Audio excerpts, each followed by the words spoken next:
Menantu Super Sang Dewi. Bab 281 Kamu terlambat. Semuanya berakhir dengan kata-kata Lin Yang. Tetapi orang-orang yang hadir tidak dapat tenang untuk waktu lama. Dokter ilahi Lin ini sangat sombong. Kurasa dia tidak tahu betapa mengerikannya kekuatan di balik Tuan Muda Ying. Jika dia tahu, bagaimana dia bisa mengatakan hal-hal seperti itu? Dan melakukan hal-hal seperti itu? Petik 2. Tunggu saja dan lihat, dalam waktu 3 hari, keluarga Ying pasti akan datang mengetuk pintunya. Maka dia akan membayar harga untuk kesombongan masa mudanya hari ini. Tapi harga ini akan sangat berat. Orang-orang berkata sedikit demi sedikit, semuanya sangat tidak puas dengan kata-kata Lin Yang. Wen Hai menatap kekacauan di tanah, tangannya terkepal erat. Semua ini gara-gara si Jalang Luo Qian. Semua ini, salah Luo Qian, katanya sambil menggertakkan giginya. Cepat, cepat dan beritahu keluarga Ying, sesuatu terjadi pada Tuan Muda Ying, cepat pergi. Raja Pedang dibantu berdiri dan berteriak dengan cemas. Liu Rusi tidak mengatakan apa-apa. Dia melirik ke arah gerbang, lalu tiba-tiba melangkah dan berlari ke arahnya. Rusi, kamu mau kemana? Yao Wang buru-buru mengejarnya. Pada saat yang sama, beberapa mobil di kaki gunung melaju menaiki gunung di sepanjang jalan pegunungan. Qisu, yang duduk di kursi belakang mobil pertama, sedang menatap ponselnya dengan bosan, wajahnya terlihat sangat muram. Dia baru saja menerima beberapa pesan WeChat, dan setelah membacanya, dia merasa itu konyol. Dr. Lin telah mengakhiri kepercayaan agama kita. Ini konyol. Pesta pernikahan bahkan belum dimulai dan orang-orang itu sudah mabuk, kata Qisu dengan nada meremehkan. Dengan Tuan Muda Ying yang bertanggung jawab, bagaimana hal seperti itu bisa terjadi? Dan ku dengar bahkan Raja Pedang Senior akan menghadiri pernikahan itu. Bahkan jika Dokter Ilahi Lin memiliki kekuatan besar, bisakah dia benar-benar mengalahkan Raja Pedang Senior? Benar, siapakah Raja Pedang Senior? Dia seorang legenda, legenda Tiongkok sejati. Rambut Dokter Ilahi Lin bahkan belum tumbuh sepenuhnya, bagaimana dia bisa bertindak liar di depannya? Beberapa murid di dalam mobil tertawa. Qisu juga tersenyum tipis. Namun saat mobil terus melaju, alis Qisu perlahan-lahan menunjukkan bahwa ada sesuatu yang salah. Apa yang terjadi? Katanya serak. Penatua, ada apa? Para murid menatapnya. Namun, dia terlihat sedang menatap keluar jendela, mendengus dingin, hari yang sangat membahagiakan, tetapi tidak ada murid yang menjaga gunung di sepanjang jalan untuk menyambut kita. Bagaimana ini bisa terjadi? Ya, aneh sekali. Perjamuan seharusnya sudah dimulai belum lama ini, kan? Mengapa para murid yang menjaga gunung pergi? Ini belum waktunya. Mungkinkah mereka mabuk? Para murid juga sangat bingung. Kau meninggalkan posmu sebelum waktunya tiba. Kau pantas dihukum. Kau pantas dihukum. Qisu sangat marah dan menepuk sandaran tangan berulang kali. Tapi pada saat ini, mencicit. Mobil itu tiba-tiba mengerem. Semua orang di dalam mobil mencondongkan tubuh ke depan, dan suara ban bergesekan dengan jalan aspal terdengar sangat keras. Mobil itu meluncur sekitar 2 atau 3 meter sebelum akhirnya berhenti. Apa yang sedang terjadi? Adik Liu, bagaimana caramu mengemudi? Murid yang duduk di kursi penumpang mengkritik. Adik Liu tidak berkata apa-apa, hanya menunjuk ke depan. Orang-orang melihat dan melihat seseorang berjalan di depan. Apakah anak ini? Qisu tertegun sejenak ketika dia melihat orang itu datang, dan kemudian dia menyadarinya. Haha, tetua, anak ini benar-benar datang. Perjamuan bahkan belum berakhir dan dia sudah turun, haha. Mungkinkah anak ini diusir? Tentu saja dia diusir. Lihat betapa matinya dia. Hahaha. Orang-orang di sebelahnya mencibir. Qisu tidak mengatakan apa-apa, hanya tersenyum tipis dan keluar dari mobil. Bukankah ini Dr. Lin yang terkenal? Apa, kau tidak minum di sana, jadi kau akan turun gunung? Apakah minuman yang aku sajikan tidak sesuai dengan seleramu?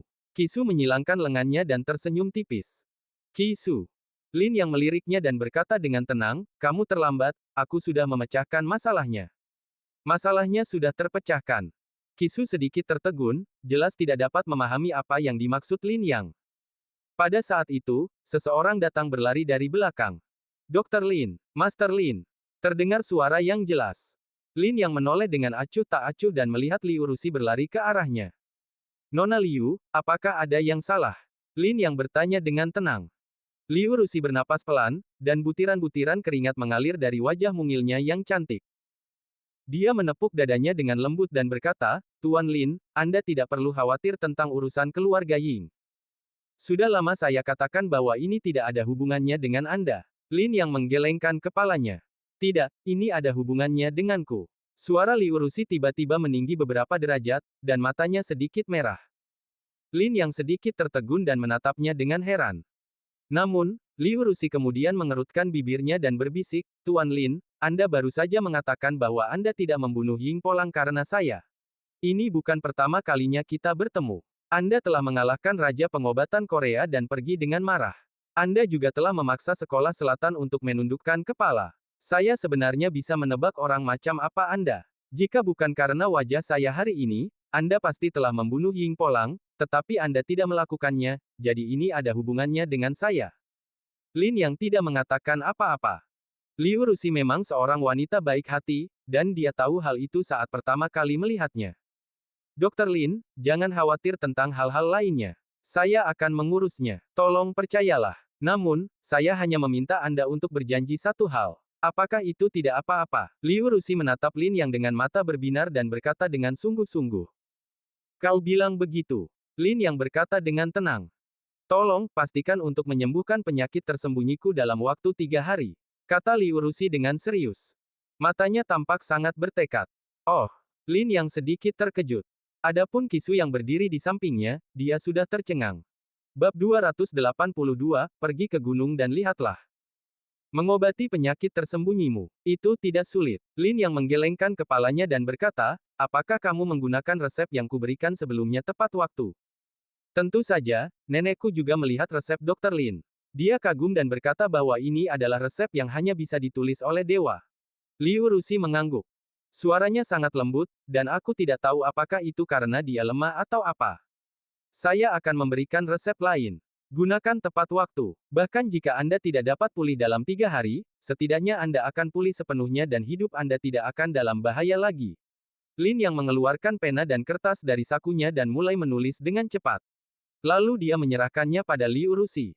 Liu Rusi buru-buru memegangnya dengan kedua tangan. Beberapa bahan obat mungkin sulit ditemukan. Saya lihat Mingyu juga ada di sini. Saya ingin meminta obat atas nama Raja Pengobatan. Seharusnya tidak menjadi masalah.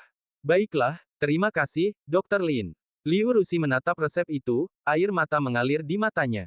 Mari kita tinggalkan tempat bermasalah ini secepatnya, kata Lin yang dengan tenang. Ya, Liu Rusi mengangkat kepalanya dan tersenyum. Namun ada air mata dalam senyuman itu. Apakah itu air mata kebahagiaan karena penyakit tersembunyi seseorang dapat disembuhkan? Lin yang bingung, tetapi dia tidak bisa melihatnya. Pada saat ini, Kisu yang berdiri di sampingnya tidak dapat menahannya lagi. Jangan bunuh Ying Polang. Tuan Muda Ying. Tuan Lin, apa maksudmu? Apakah kau menyentuh Tuan Muda Ying? Tanya Kisu dengan suara serak, dengan tatapan dingin. Saya memotong kedua lengannya, kata Lin yang dengan tenang. Napas Kisu tercekat, lalu dia meraung, beraninya kau. Beraninya kau melakukan hal yang keterlaluan. Apa kau tahu apa yang telah kau lakukan? Apa kau tahu konsekuensinya? Aku tahu, tapi apa yang bisa kulakukan? Lin yang berkata dengan tenang. Kau, seseorang, kemarilah, tangkap orang ini dan bawa dia pergi untuk dihukum oleh pemimpin. Teriak Kisu. Penatua, apakah Anda percaya apa yang dikatakan anak ini? Tanya murid yang turun. Tidak peduli apakah dia berkata jujur atau tidak, jika itu bohong, orang ini tidak bisa dimaafkan. Jika itu benar, apakah dia masih ingin turun gunung ini? Kisu mendengus. Mendengar suara itu, para murid tidak ragu-ragu dan bergegas menyerang Lin Yang. Pada saat ini, Raja Kedokteran sudah bergegas mendekat. Rusi. Semua orang terkejut ketika mendengar suara itu. Raja Tabib Senior. Nafas Kisu bergetar. Namun, Raja Pengobatan berlari mendekat sambil terengah-engah. Ia ingin berbicara, tetapi ketika melihat resep di tangan Kisu, ia langsung mengerti sesuatu. Wajah tuanya menjadi pucat dan kata-kata di tenggorokannya langsung terhenti. Raja Tabib Senior, mengapa kau datang ke sini? Silakan ikut aku ke gunung untuk menghadiri perjamuan. Kisu tampak bingung, tetapi tetap berbicara dengan sopan. Menghadiri perjamuan. Yao Wang menatap Kisu dengan aneh, lalu menggelengkan kepalanya dan berkata, lebih baik kau pergi ke gunung sendiri. Aku tidak akan menghadiri perjamuan ini. Hah? Kisu tercengang. Dia melirik Yao Wang, lalu menatap Lin Yang, dengan sedikit keraguan di matanya. Raja Obat, apa maksudmu dengan ini? Kau akan tahu jika kau mendaki gunung sendiri. Raja pengobatan menggelengkan kepalanya. Pada saat itu, seorang murid datang berlari sambil membawa telepon seluler. Tetua ketiga dan yang lainnya ingin kita kembali ke sekte secepatnya. Sesuatu telah terjadi, kata murid itu dengan sungguh-sungguh. Ada sesuatu yang terjadi. Raut wajah Kisu tiba-tiba berubah. Memikirkan kata-kata aneh dari Raja Pengobatan, dia sepertinya teringat sesuatu. Ekspresinya tiba-tiba menjadi sangat gugup. Dia tiba-tiba berbalik dan masuk ke dalam mobil. Jalan, teriak Kisu. Penatua, apa yang harus kita lakukan terhadap Dr. Lin? Tanya murid di kursi pengemudi. Jangan hiraukan dia, jalan dulu, teriak Kisu lagi. Pada saat ini, hatinya dipenuhi firasat buruk. Para pengikutnya tidak berani ragu dan langsung menginjak pedal gas. Tak lama kemudian, beberapa mobil melaju menanjak gunung dengan kecepatan kilat. Lin Yang juga menyapa Liu Rusi dan berbalik untuk turun gunung. Liu Rusi berdiri di sana, memegang resep, tanpa bergerak untuk waktu yang lama. Wanita tua Raja Tabib berdiri di samping dan mendesah berulang kali. Dasar bodoh, tolol, apa ini sepadan? Dia tidak membunuhku demi aku. Aku melakukan sesuatu untuknya. Itu tugasku. Liu Rusi dengan hati-hati menyimpan resep itu dan berkata dengan ringan. Nada suaranya penuh kelelahan dan ketenangan. Tetapi meskipun dia membunuhnya, dia tidak bisa melarikan diri. Sejak dia mengambil tindakan terhadap Ying Polang, dia telah masuk daftar hitam oleh keluarga Ying. Raja pengobatan menggelengkan kepalanya lagi. Nenek. Liu Rusi tiba-tiba berbalik dan menatapnya dengan mata musim gugur yang berbinar. Dalam hidup ini, kita datang dan pergi dengan cepat, seperti bintang jatuh atau kuda putih yang cepat berlalu. Kamu mengatakan bahwa kita tidak boleh meninggalkan penyesalan, bukan? Itu sebabnya nenek memohon Dr. Lin untuk menikah denganmu. Kamu terlalu pemilih dan memandang rendah semua orang kecuali Dr. Lin, yang sangat kamu sayangi. Aku tidak tahu seperti apa perasaanku terhadap Dr. Lin. Mungkin itu bukan cinta, tapi aku tahu bahwa untuk benar-benar mencintai seseorang, kamu tidak harus bersamanya. Cukup dengan berharap dia aman, sehat, dan bahagia. Nenek, aku selalu percaya ini dan selalu melakukan ini. Apakah kamu ingin aku menyesal? Bodoh, bodoh. Beberapa mobil melaju kencang di jalan pegunungan. Kisu menurunkan kaca jendela mobil dan menatap keluar dengan cemas. Perkataan Raja Pengobatan membuatnya merasa sangat gelisah. Orang-orang yang pernah mengirim pesan padanya sebelumnya semuanya adalah murid, dan dia pikir mereka mabuk, tetapi tidak demikian halnya dengan Raja Pengobatan. Dan, Dr. Lin benar-benar datang. Mungkinkah Dr. Lin benar-benar menghancurkan semua kepercayaan agama? Bagaimana itu mungkin? Kisu menertawakan dirinya sendiri. Pada saat ini, mobil berhenti. Tetua, kami sudah sampai, kata seorang murid, lalu keluar dari mobil dan membukakan pintu untuk Kisu. Kisu berjalan cepat menuju gerbang. Akan tetapi, hanya dengan satu tatapan, Kisu tercengang. Bab 283, di mana dia meninggal. Adegan tragis di dalam gerbang gunung benar-benar mengejutkan orang-orang yang masuk. Mereka menatap dengan mata terbelalak, menatap kosong ke arah orang-orang yang terluka dan para tamu yang bergegas pergi.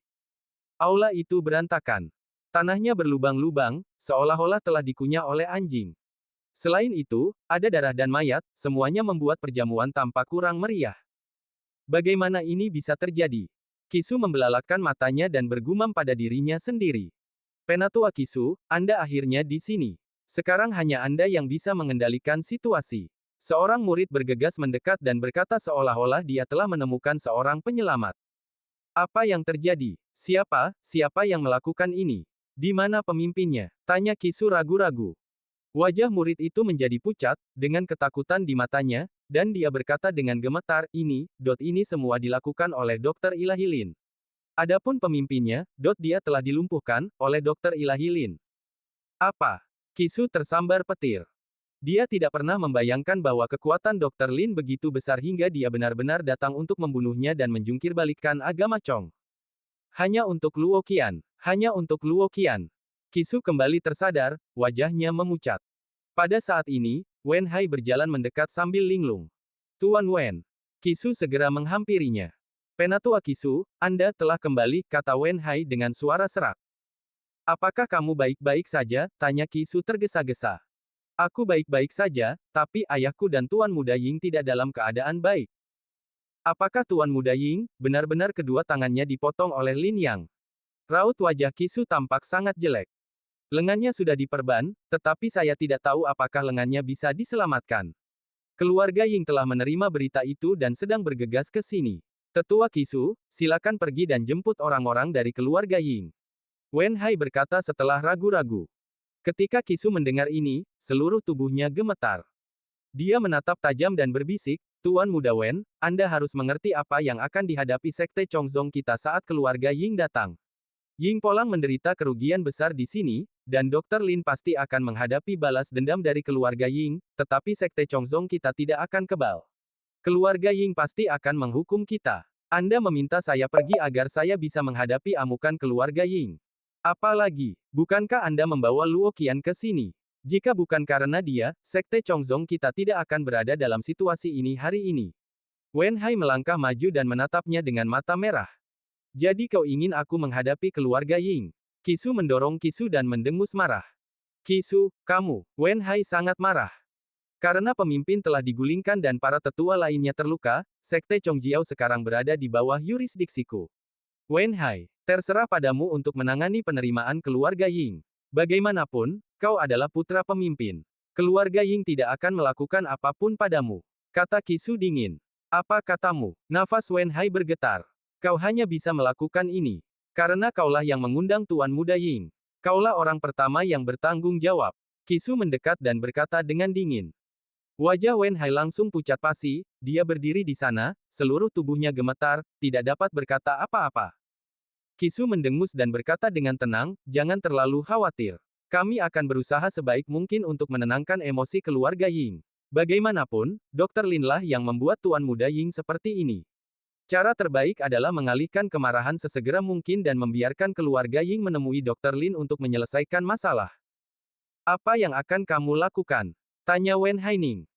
Saya akan segera mengirim orang ke Jiangcheng untuk mengawasi setiap gerakan Dr. Lin, dan kemudian saya akan meminta orang menghubungi beberapa dokter hebat untuk merawat Ying Polang.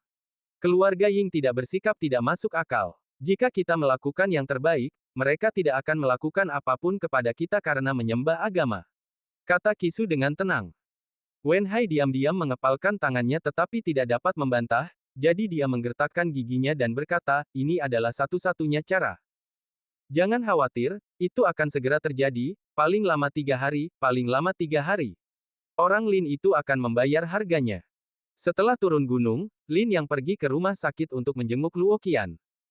Luka-luka Luo Qian sudah sedikit membaik, setidaknya dia sudah bangun. Xiong Changbai, Qin Baisong dan lainnya masih memeriksa pasien di pintu masuk rumah sakit. Setelah mengetahui bahwa Dr. Lin telah tiba, orang-orang dari desa-desa sekitar pun datang untuk menjenguknya. Mereka tentu saja mengikuti instruksi Lin Yang, dan dengan dukungan kuat dari rumah sakit, ada banyak sekali orang di depan rumah sakit. Untungnya, mereka membawa cukup banyak orang kali ini, kalau tidak Qin Baisong dan yang lainnya pasti akan sangat sibuk. Di dalam bangsal, Lin Yang mendorong pintu terbuka dan masuk. Luo Qian yang tengah menatap keluar jendela dengan saksama, tiba-tiba menoleh dan melihat ke sini. Kau di sini. Dia tersenyum lembut. Kamu baik-baik saja? Tanya Lin Yang dengan tenang.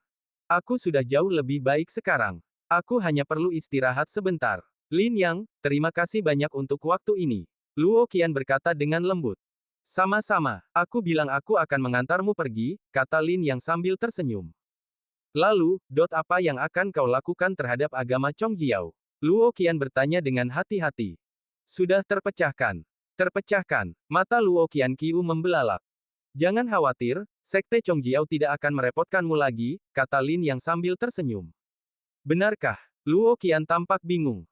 Dia pernah dirawat di rumah sakit, tetapi dia tidak tahu bahwa telah terjadi perubahan besar dalam agamanya. Saya akan meminta seseorang untuk mengurus prosedur pemindahan untuk Anda. Tempat ini bukan Jiangcheng. Ada banyak hal yang tidak dapat saya urus, dan fasilitas medis di sini tidak sebaik di Jiangcheng. Jika Anda memulihkan diri di Jiangcheng, Anda akan pulih lebih cepat.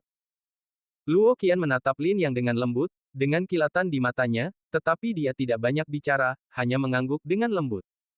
Lin Yang segera meminta seseorang untuk membuat pengaturan.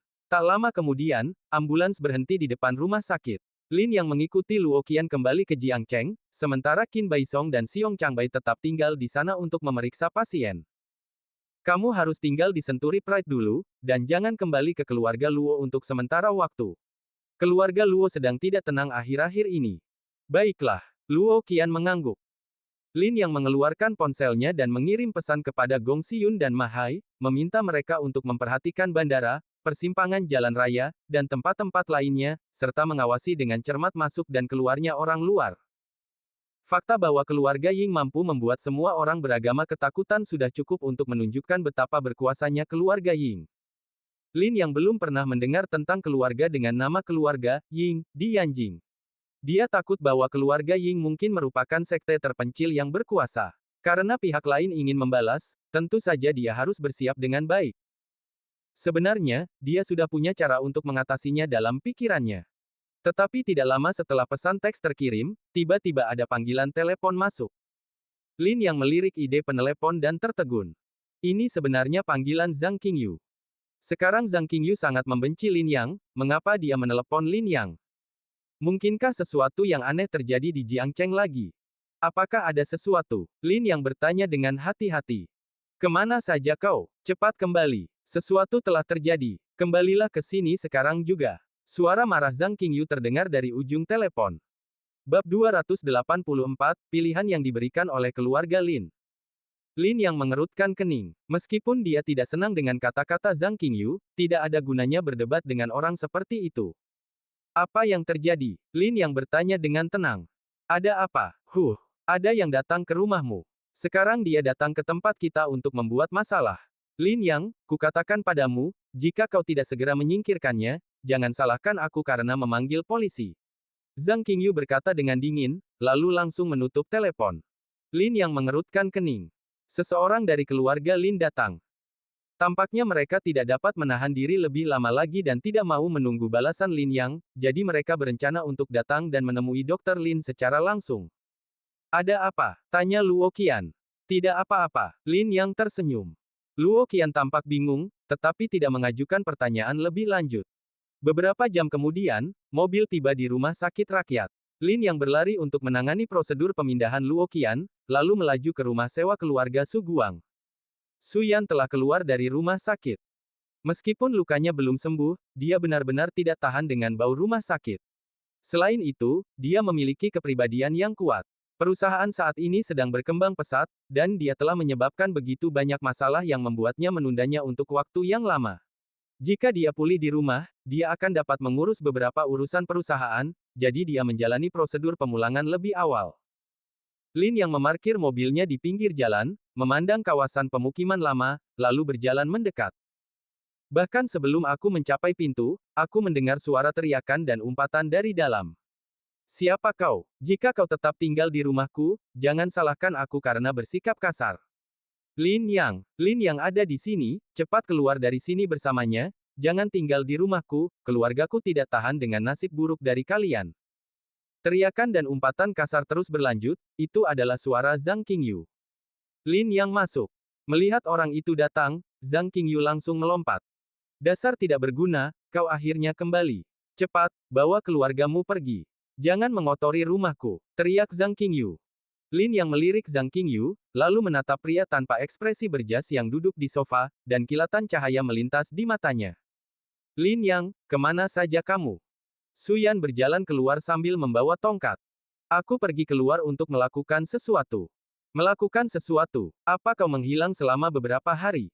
Su Yan sedikit mengernyit, tetapi dia jelas tidak ingin membuang waktu berbicara dengan Lin Yang. Dia melirik orang di sofa dan berkata, dia bilang dia dari keluarga Lin dan datang untuk mencarimu. Kau bisa mengurusnya sendiri. Ibu sangat tidak puas dengannya. Jika bukan karena aku pasti sudah menelepon polisi sejak lama. Kalian bisa membicarakannya. Setelah itu, Su Yan menyeret Zhang Qingyu ke dalam ruangan. Xiao Yan, apa maksudmu? Siapa si Lin itu? Kalau mereka mau ngomong, kenapa mereka tidak keluar saja dan melakukannya? Kenapa mereka harus ngomong di rumah kita? Zhang Qingyu tidak tahan lagi dan mulai mengumpat. Namun, begitu kata-kata itu terucap, pria berjas di sofa itu tiba-tiba mendongak dan menatap Zhang Qingyu. Cahaya dingin melintas di kedalaman matanya. Su Yan buru-buru menarik Zhang Qingyu ke dalam kamar. Lin yang menatap tajam ke arahnya dan langsung berkata, kamu datang dari Yanjing, kan? Ya, Lin Yang, kami berbicara di telepon. Pria itu melirik Lin Yang dan berkata dengan ringan. Ada sesuatu. Lin Yang duduk sendiri. Lin Yang, apakah kau ingat apa yang kukatakan padamu sebelumnya? Pria itu menatapnya dan berkata dengan dingin, kau hanyalah seorang pengecut yang diusir dari keluarga Lin, seorang pengecut yang dipandang rendah oleh semua orang. Kualifikasi apa yang kau miliki untuk tidak mematuhiku? Tidak mematuhi keluarga Lin kita. Pembangkangan. Kamu bilang aku telah dikeluarkan dari keluarga Lin. Sekarang aku menikah dengan keluarga Su. Dapat dikatakan bahwa aku adalah anggota keluarga Su. Mengapa aku harus melakukan sesuatu untuk keluarga Linmu? Lin yang mengangkat bahu. Lin Yang, aku tidak datang ke sini untuk mendengarkan omong kosongmu. Aku ingin kau segera menceraikan Su Yan dan membuat janji makan malam dengan Dr. Lin atas namanya. Kau bisa mengatur semua ini. Waktunya sudah ditentukan untuk malam ini. Aku akan datang. Aku akan bernegosiasi dengan Dr. Lin atas nama keluarga Lin. Kau harus menciptakan kesempatan untukku. Kau mengerti. Pria itu mendengus dingin. Tidak ada ruang untuk keraguan dalam nada bicaranya. Seolah dia tidak menyangka Lin yang akan menolak. Tapi idenya selalu bagus. Aku tidak mengerti. Lin yang menatap kakinya yang disilangkan, menyalakan sebatang rokok dan berkata dengan tenang. Wajah lelaki itu berubah gelap. Saya sudah menjelaskan dengan sangat jelas dalam panggilan telepon Anda sebelumnya bahwa saya tidak akan pernah menyerahkan istri saya kepada Dr. Lin demi keluarga Lin. Jika keluarga Anda ingin menghubungi Dr. Lin, Anda bisa pergi sendiri. Mengapa mencari saya? Mungkinkah keluarga Lin yang terkenal itu takut pada seorang dokter pengobatan Tiongkok kecil di Jiangcheng? Lin yang mendengus. Lin Yang, apakah kamu benar-benar ingin menolak roti panggangku dan meminum hasilnya? Pria itu mengerutkan kening. Ya, Lin yang terlalu malas untuk berkata lebih banyak. Lelaki itu terdiam, lalu menarik napas dalam-dalam dan mengeluarkan sebungkus rokok dari sakunya. Itu adalah sekotak rokok berwarna coklat hitam, dibuat khusus. Hanya keluarga Lin yang memiliki rokok jenis ini. Saat kotak rokok itu dikeluarkan, Lin yang sudah menebak sesuatu. Wajahnya mengembun saat dia menatap rokok itu. Menurut penyelidikan kami, Dr. Lin mungkin memiliki hubungan dengan orang di sanatorium Jiangcheng, jadi kami tidak dapat menggunakan kekerasan terhadap Dr. Lin. Meskipun orang itu tidak cukup untuk mengancam keluarga Lin saya tidak suka membuat musuh dengan mudah. Jika itu dapat diselesaikan dengan damai, maka itu akan diselesaikan dengan damai. Tetapi jika keadaan telah mencapai titik di mana mereka tidak dapat disesuaikan, kami hanya dapat mengambil tindakan keras. Adapun Anda, Lin Yang, keluarga sangat kecewa dengan Anda. Awalnya kami berpikir bahwa Anda, seorang yang sia-sia, masih memiliki sedikit nilai untuk digunakan, tetapi sekarang tampaknya kami salah. Kami seharusnya tidak menaruh harapan pada bajingan itu. Saat suara itu jatuh, pria itu mengeluarkan sebatang rokok hitam dari kotak rokok dan meletakkannya di atas meja kopi. Rokok ini melambangkan sebuah sinyal. Jika Lin yang berjalan mendekat, menyalakan rokok, dan menghisapnya, dia akan lumpuh dalam waktu 3 hari. Rokok itu mengandung racun yang diformulasikan khusus oleh keluarga Lin. Meskipun dia lumpuh, itu juga berarti Lin yang berkompromi dan dengan sukarela menerima hukuman dari keluarga Lin, sehingga keluarga Lin akan membiarkannya pergi. Tetapi jika Lin yang tidak merokok, maka dia akan menderita balas dendam gila dari keluarga Lin di masa depan, dan pada saat itu bukan hanya kelumpuhan. Kamu pilih. Pria itu berkata dengan ringan. Lin yang menatap rokok itu dengan tenang, tidak tergerak. Setelah beberapa saat, saya mengerti. Pria itu tampaknya tidak mau memberi Lin yang terlalu banyak pilihan. Dia langsung mengambil rokok itu dan memasukkannya kembali ke dalam kotak rokok. Selamat tinggal. Dia berjalan menuju pintu tanpa menoleh ke belakang. Tunggu sebentar. Lin yang tiba-tiba berteriak. Tidak ada gunanya menyesal sekarang. Aku tidak menyesal, aku hanya ingin memberitahumu sesuatu. Apa? Pria itu bertanya dengan acuh tak acuh sambil memiringkan kepalanya. Lin yang mengembuskan asap rokok dan berkata dengan suara serak, saya akan pergi ke keluarga Lin selama konferensi. Bab 285, beri aku 1 tahun. Setelah kata-kata itu diucapkan, pria itu tampak terkejut. Apakah kamu serius? Tanya lelaki itu. Ya, Lin yang mematikan puntung rokoknya. Sepertinya kamu tidak hanya tidak kompeten, tetapi juga tidak normal secara mental. Tidak heran Tuan lebih suka mengirimmu ke cabang sampingan dan kemudian menikah dengan keluarga lain. Dengan IQ-mu, kamu benar-benar tidak dapat dibandingkan dengan para wanita muda dan tuan-tuan itu. Tidakkah kamu mendengar bahwa penting bagi orang untuk mengenal diri mereka sendiri? Pria itu menggelengkan kepalanya dan tersenyum. Lin yang tidak mengatakan apa-apa. Dia tahu siapa orang-orang yang dimaksud pria itu. Bajingan tetaplah bajingan. Garis keturunannya tidak murni, gennya terlalu buruk, dan cara berpikir serta IQ-nya sangat rendah. Lupakan saja. Jika kamu benar-benar ingin datang, aku akan menunggumu, tetapi aku harap kamu bisa masuk ke pintu itu. Kamu bukan dari keluarga Linku. Bahkan jika kamu kehilangan muka, tidak ada yang akan peduli padamu. Pria itu menggelengkan kepalanya dan berjalan keluar rumah. Lin yang duduk di kursi sambil menatap puntung rokok di lantai, seakan tengah asyik berpikir. Mungkin mendengar suara pintu tertutup, Su Yan dan Zhang Qingyu berjalan keluar ruangan. Kenapa kamu tidak pergi dengan orang itu? Kenapa kamu masih tinggal di sini? Zhang Qingyu melirik Lin Yang dan mendengus dingin. Baiklah, Bu, jangan banyak bicara. Su Yan sepertinya menyadari bahwa Lin Yang sedang dalam suasana hati yang buruk, jadi dia menasihatinya. Aku tidak peduli, Xiao Yan, kamu harus menceraikan pria ini sesegera mungkin, oke? Kata Zhang Qingyu dengan marah. Bu, pergilah belanja bahan makanan dulu. Tidak ada makanan di kulkas, dan aku tidak tahu harus makan apa untuk makan malam. Su Yan memaksakan senyum dan menyuruh Zhang Qingyu pergi. Zhang Qingyu meninggalkan ruangan dengan enggan, dan Su Yan melihat ke arah Lin Yang. Terjadi keheningan di ruangan itu. Su Yan mengerutkan bibirnya dan berbisik, siapa orang itu? Seseorang yang kukenal, tapi tidak begitu dekat.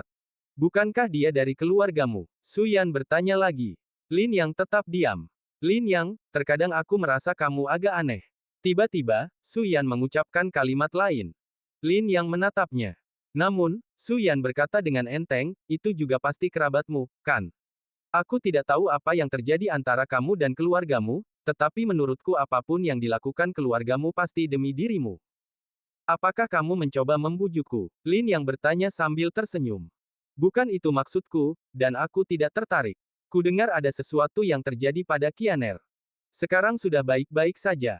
Itu bagus, tetapi kliniknya tutup setiap beberapa hari, dan kurasa pendapatannya tidak bagus. Kau seharusnya tidak bekerja di sana lagi, kan? Ya, ada apa? Jika kau baik-baik saja, datanglah untuk bekerja di perusahaanku. Su Yan berkata dengan ringan. Pergi ke tempatmu untuk bekerja. Lin Yang sedikit terkejut. Sikap ibu terhadapmu semakin buruk. Sekarang dia hanya berharap kamu bisa segera menceraikanku dan menikahkanku dengan Dr. Lin itu, kata Su Yan dengan suara serak. Lalu, apakah kamu ingin menikah? Dr. Lin tidak hanya tampan, tetapi juga kaya. Dia adalah kekasih idaman banyak orang. Jika kamu menikah dengannya, setidaknya kamu tidak akan menderita sepertiku. Lin Yang berkata sambil tersenyum. Menurutmu aku ini siapa? Su Yan bergegas mendekat dengan marah dan mengangkat tangannya untuk memukul wajah Lin Yang. Namun begitu dia mengangkat tangannya, dia berhenti. Matanya merah dan dia menatap Lin Yang, air mata mengalir di rongga matanya. Akhirnya, dia menurunkan tangannya. Lin Yang, meskipun kita sudah menikah selama 3 tahun, kamu masih belum mengerti aku. Ya, syarat Dokter Ilahi Lin memang sempurna, tetapi izinkan aku memberitahu kamu, aku, Su Yan, tidak pernah menjadi wanita yang sombong.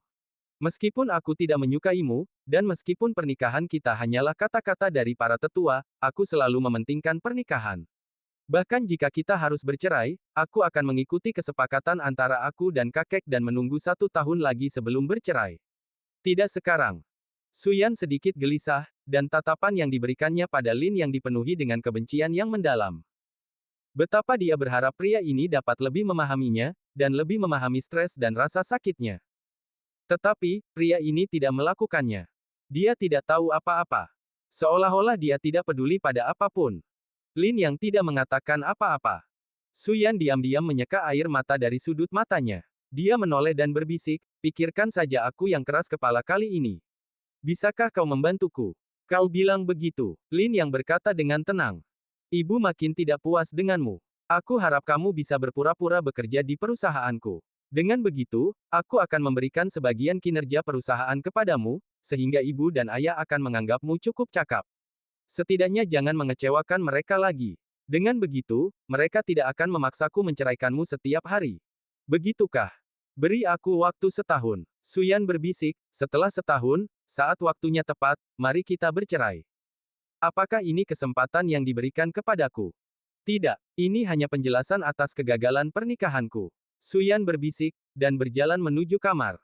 Tetapi setelah melangkah beberapa langkah, dia berhenti lagi. Lagi pula, kamu dan Luo Qian adalah pria dan wanita lajang, jadi jangan tinggal di tempatnya. Kamar sebelah sudah disiapkan untukmu, jadi kamu bisa tinggal di sini. Setelah mengatakan itu, dia menutup pintu. Mata Lin yang bergetar, dia menarik napas dalam-dalam, menggelengkan kepalanya dan kembali ke kamar. Namun tak lama kemudian, pintu terbuka, Su Guang masuk ke dalam ruangan, dan berteriak cemas. Xiaoyan, Xiaoyan, cepat keluar. Ayah, ada apa? Su Yan berjalan keluar rumah dan menatapnya dengan bingung. Tolong bantu ayah, kata Su Guang dengan cemas. Bantuan apa? Tanya Su Yan. Saya akan makan malam dengan seseorang dari Yang Hua Group malam ini, kata Su Guang. Seseorang dari grup Yang Hua, Dr. Lin. Su Yan mengerutkan kening. Orang tuanya pasti ingin mengikatnya dan mengirimnya ke ranjang Dr. Lin, jadi dia pasti akan menanyakan pertanyaan ini. Tidak, tidak. Su Guang menyeringai, menyerahkan kartu nama, dan berkata sambil tersenyum, saya Tuan Zhu, manajer proyek grup Yang Hua. Dia sudah memesan meja di Hotel Nanxing. Anda bisa berdandan di malam hari dan pergi ke sana. Ini hanya makan malam, tidak ada yang besar. Apa? Su Yan kesal ketika mendengarnya, ayah, apa yang sedang Anda lakukan? Putri Anda harus menggunakan kruk untuk berjalan, dan Anda ingin saya makan malam dengan yang lain. Putri, ini sangat penting. Manajer Zhu sedang mengerjakan proyek, dan unit saya ingin bersaing untuk proyek ini. Pemimpin telah mengatakan bahwa siapapun yang dapat memenangkannya akan menjadi direktur berikutnya. Putri, ayah Anda telah menjadi antek sepanjang hidupnya. Apakah Anda tidak ingin membantu orang tua Anda di saat kritis ini? Su Guang memohon. Su Yan awalnya marah, tetapi ketika melihat mata ayahnya yang penuh harap, dia ragu sejenak, lalu menggertakkan giginya dan berbisik, apakah ini hanya makanan sederhana? Ya. Tetapi tidak nyaman bagiku untuk pergi sendiri, bagaimana kalau meminta ibu atau kamu untuk pergi bersamaku? Manajer Zhu meminta kami untuk melakukan sesuatu, kami tidak dapat menemanimu. Lalu apa yang harus kami lakukan? Su Yan mengerutkan kening. Aku akan pergi bersamamu. Pada saat ini, pintu kamar terbuka dan Lin yang keluar.